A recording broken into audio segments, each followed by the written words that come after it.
예수께서 이 말씀을 하시고 예루살렘을 향하여 앞서서 가시더라. 감람원이라 불리는 산 쪽에 있는 벳바게와 베다니에 가까이 가셨을 때 제자 중 둘을 보내시며 이르시되 너희는 맞은편 마을로 가라.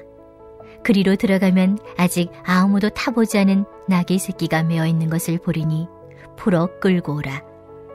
만일 누가 너희에게 어찌하여 푸느냐 묻거든 말하기를 주가 쓰시겠다 하라 하시매 보내심을 받은 자들이 가서 그 말씀하신 대로 만난지라. 나귀 새끼를 풀 때 그 임자들이 이르되 어찌하여 나귀 새끼를 푸느냐 대답하되 주께서 쓰시겠다 하고 그것을 예수께로 끌고 와서 자기들의 겉옷을 나귀 새끼 위에 걸쳐놓고 예수를 태우니 가실 때 그들이 자기의 겉옷을 길에 펴더라. 이미 감난산 내리막길에 가까이 오심에 제자의 온 무리가 자기들이 본 바 모든 능한 일로 인하여 기뻐하며 큰 소리로 하나님을 찬양하여 이르되 찬송하리로다. 주의 이름으로 오시는 왕이여 하늘에는 평화여 가장 높은 곳에는 영광이로다 하니 무리 중 어떤 바리새인들이 말하되 선생이여 당신의 제자들을 책망하소서 하거늘 대답하여 이르시되 내가 너희에게 말하노니 만일 이 사람들이 침묵하면 돌돌이 소리 지르리라 하시니라. 아멘. 할렐루야. 말씀으로 하루를 시작하시는 성도님들에게 하나님의 은혜와 평강이 가득하시기를 주님의 이름으로 축원합니다. 오늘은 예루살렘을 향하여 앞서가시는 예수님이라는 제목으로 누가복음 19장 28절에서 40절까지의 말씀을 나누고자 합니다. 오늘 말씀을 통해 예수님을 영접하는 성도 그리고 예수님이 앞서가시는 그 길을 함께 따라가는 성도의 모습은 어떠해야 하는지 나누고 깨닫는 은혜의 시간이 되시기를 소망합니다. 오늘의 본문 말씀은 예수께서 이 말씀을 하시고로 시작됩니다. 앞서 예수께서 전하신 이 말씀은 무엇에 관한 말씀이었습니까? 누가복음 19장 11절에서 27절에 기록된 종에게 열문화를 맡기고 왕위를 받으러 갔던 주인에 관한 말씀이었습니다. 주인은 돌아와서 착하고 충성된 종과 악한 종을 구별하고 벌을 내렸다는 말씀입니다. 곧 하나님 나라에 대하여 비유로 하신 말씀입니다. 본문 28절에서는 예수께서 이 말씀을 마치신 후에 예루살렘을 향하여 앞장서서 올라가셨다고 합니다. 향하여 앞서서 가시더라는 구절에서 굳은 결심과 의지를 갖고 당당하게 예루살렘 성으로 입성하시는 예수님의 모습이 그려집니다. 예수님의 일행은 감람원 즉 올리브산 쪽에 있는 벳바게와 베다니에 가까이 이르렀습니다. 베다니는 감람원 동쪽 사면에 있으며 예루살렘에서 약 3.2km 거리에 있습니다. 이 베다니에서 감람원을 넘은 후에 예루살렘으로 들어가기 전에 지나는 마을이 벳바게입니다. 또 벳바게는 예루살렘에서 약 800m 떨어진 곳으로 이 마을의 외벽은 예루살렘과 아주 인접해 있었습니다. 예수님의 일행은 예루살렘 성 바로 앞까지 당도한 곳입니다. 이때 예수님은 제자 중에 둘을 마을로 보내십니다. 그들에게 마을로 가서 나귀 새끼 한 마리를 끌고 오라고 명하십니다. 그리고 만약 나귀의 주인이 나귀를 왜 풀어 끌고 가느냐고 묻는다면 주가 쓰시겠다고 대답하라 하셨습니다. 제자들의 입장에서는 정말 납득이 안 되는 말씀이었지만 제자들은 예수님의 말씀에 따라 순종했고 나귀 새끼를 풀어서 끌고 가려 했습니다. 그때 예수님의 말씀대로 나귀의 주인이 제자들에게 묻습니다. 어째서 남의 나귀를 끌고 가느냐고 말이지요. 주인으로서는 할 수 있는 질문이지요.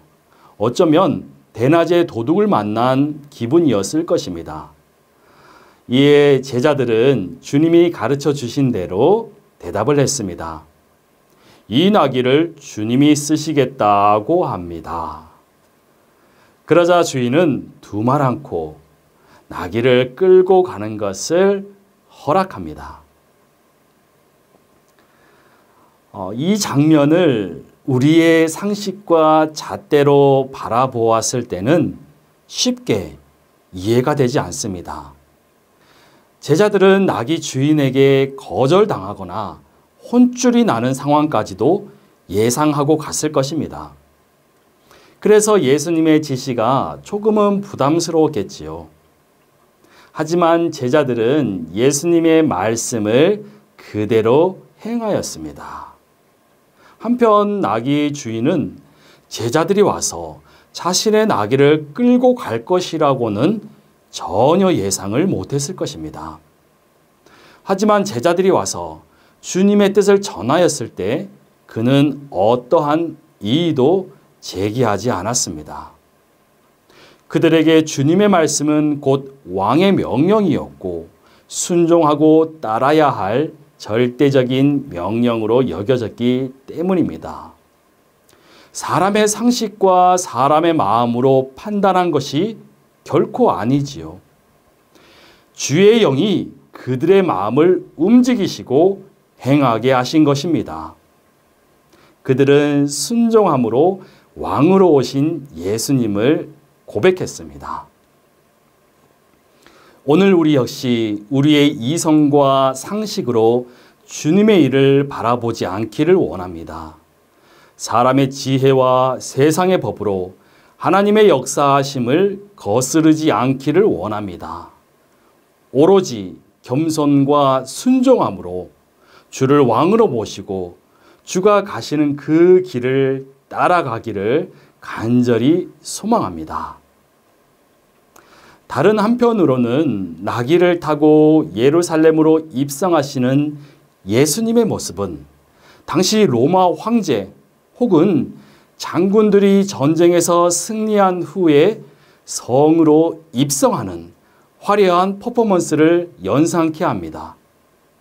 하지만 예수님은 아직 아무도 타보지 않은, 그래서 안장도 지우지 않고 짐도 지우지 않은 어린 나귀를 타심으로 메시아에 대한 구약의 예언을 이루셨습니다. 스가랴 9장 9절 말씀을 읽어보겠습니다. 시온에 따라 크게 기뻐할지어다. 예루살렘에 따라 즐거이 부를지어다. 보라, 내 왕이 내게 임하시나니 그는 공의로우시며 구원을 베푸시며 겸손하여서 나귀를 타시나니 나귀의 작은 것 곧 나귀 새끼니라. 아멘. 스가랴 선지자는 공의로우시고 구원을 베푸시는 왕이 겸손하여서 나귀 새끼를 타고 오신다고 예언했습니다. 우리 주님은 예언의 말씀대로 겸손한 모습으로 우리의 구원을 위해 그 길을 걸으신 것입니다.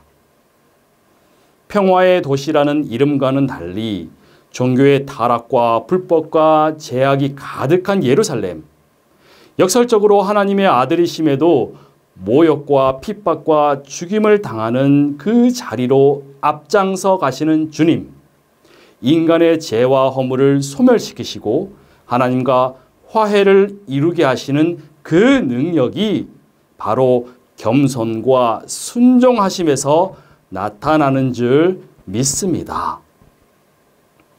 이제 제자들은 아직 안장도 지우지 않았던 어린 나귀의 등에 자신들의 겉옷을 걸쳤습니다. 그리고 예수님이 어린 나귀를 타고 예루살렘으로 향하시자 제자들과 무리들은 자신들의 겉옷을 벗어서 길 위에 펼쳐 놓았습니다. 마치 왕의 행차에 융단을 깔아 맞이하며 축하를 하는 모습입니다. 예수께서 예루살렘에 입성하시는 이 장면은 마태, 마가, 누가, 요한복음이 공통적으로 기록하고 있는데요.